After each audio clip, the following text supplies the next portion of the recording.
নমস্কাৰ সকলোকে মোৰ প্ৰথমটো ভিডিঅ'লৈ স্বাগতম জনাই আজি আমি মাল্টিপ্লিকেশ্যনৰ কিছুমান সঠিকৰ বিষয়ে শিকিব ওলাইছোঁ যাৰ দ্বাৰা আমি ইয়াৰ ৰিজাল্টটো খুব কম সময়তে 30 ছেকেণ্ডমান ভিতৰতে নিৰ্ণয় কৰিব পাৰিম। এই ট্ৰিকটো এপ্লাই কৰিবলৈ আমি কিছুমান কণ্ডিশ্যন ফ'ল' কৰিব লাগিব। ফাৰ্ষ্ট কণ্ডিশ্যনটো হৈছে যিকেইটা নাম্বাৰ মাল্টিপুল কৰিবলৈ দিয়া আছে নাম্বাৰ দুটাৰ 2 ডিজিট নাম্বাৰ হ'ব লাগিব। ছেকেণ্ড কণ্ডিশ্যনটো হ'ল নাম্বাৰ দুটাৰ 10 প্লেচত থকা ডিজিট দুটা চেম হ'ব লাগিব।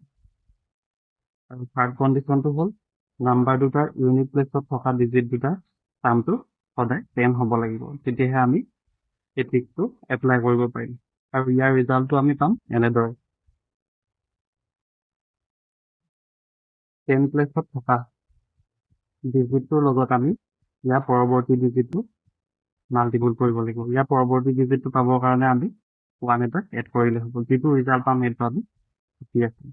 নেক্সট ইউনিট প্লেচত থকা ডিজিট দুটাৰ আমি মাল্টিপুল কৰি যিটো ৰিজাল্ট পাম তাক আমি ইয়াৰ পাছত লিখি দিম। ফৰ এক্সাম্পল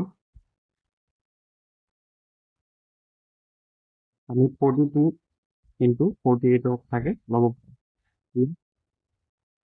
ফাৰ্ষ্ট কণ্ডিশ্যনটোৰ মতে নাম্বাৰ দুটা 2 ডিজিট হৈছে। ছেকেণ্ড কণ্ডিশ্যনটো আছিলে নাম্বাৰ দুটাৰ 10 প্লেচত থকা ডিজিট দুটা চেম হ'ব লাগিব। ইয়াত 4 আছে, গতিকে ছেকেণ্ড কণ্ডিশ্যনটো ছেটিছফাই হৈছে। ফাৰ্ষ্ট কণ্ডিশ্যনটোৰ মতে আছিলে নাম্বাৰ দুটাৰ ইউনিট প্লেচত থকা ডিজিট দুটাৰ চামটো চেম হ'ব লাগিব। ইয়াত ইউনিট প্লেচত আছে 2 আৰু 8, ইহঁতৰ চামটো হ'লে সেইটো হ'ব। গতিকে আমি ইয়াত ইমান এপ্লাই কৰিব পাৰিম। ট্ৰিকটো এপ্লাই কৰিবলৈ আমি ফাৰ্ষ্ট কৰিব লাগিব 10 প্লেচত থকা ডিজিটটোৰ লগত ইয়াৰ পৰৱৰ্তী ডিজিটটো মাল্টিপুল কৰিব লাগিব। পৰৱৰ্তী ডিজিটটো পাবৰ কাৰণে আমি 1 এটা এড কৰিলে হ'ব, ইজ ইকুৱেল টু হ'ব 4 into 4 plus 1 is equal into 20। ইয়াক আমি চুকি আছোঁ। নেক্সট ইউনিট প্লেচত থকা ডিজিট দুটাৰ মাল্টিপুলটো উলিয়াব। ইউনিট প্লেচত আছে 2 ইনটু 2 কৰিলে হ'ব 16। আমি গতিকে 42 ইনটু 48ৰ ৰিজাল্টটো হ'ব 2016। আৰু যদি চাওঁ আমি 23 ইনটু 27, ইয়াতো আটাইকেইটা কণ্ডিশ্যন ছেটিছফাই কৰিছে। আমাৰ ট্ৰিকটো এপ্লাই কৰিবলৈ যিকেইটা কণ্ডিশ্যন প্ৰয়োজন আছিল গোটেইকেইটা ছেটিছফাই হৈছে।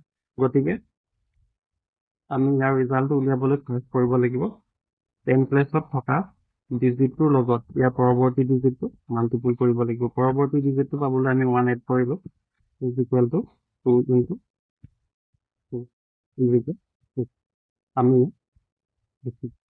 নেক্সট ইউনিট প্লেচত থকা ডিজিট দুটা মাল্টিপুল কৰিব লাগিব। ইউনিট প্লেচত আছে আমাৰ 3 আৰু 7, ইয়াক মাল্টিপুল কৰিলে হ'ব 21। গতিকে ইয়াক আমি ইয়াৰ পাছত 6ৰ পাছত লিখি দিম। ইয়াত গতিকে 23 ইনটু 27ৰ ৰিজাল্টটো হ'ব 621। ঠিক তেনেদৰে আৰু এটা এক্সাম্পল চাম।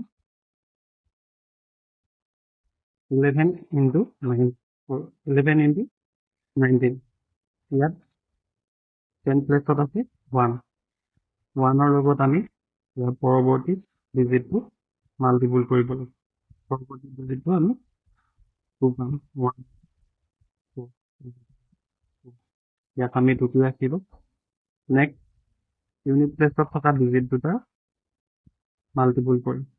ইউনিট প্লেচত আছে 1 আৰু 9, ইয়াৰ ৰিজাল্ট পাম আমি 9। 9টো যিহেতু ছিংগুল ডিজিট হয়, ছিংগুল নাম্বাৰ হয়, গতিকে আমি ইয়াৰ আগত 0 এটা দেখাই দিম। ৰিজাল্টটো হ'ব 209।